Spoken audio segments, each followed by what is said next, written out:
Bist du ein kleines Hündchen? Hm?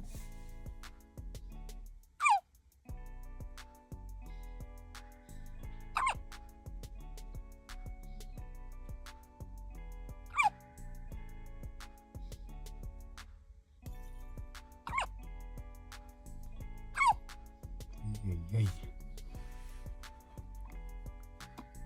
Musst du mal erschrecken. Jetzt ist es aus, gell? Noch.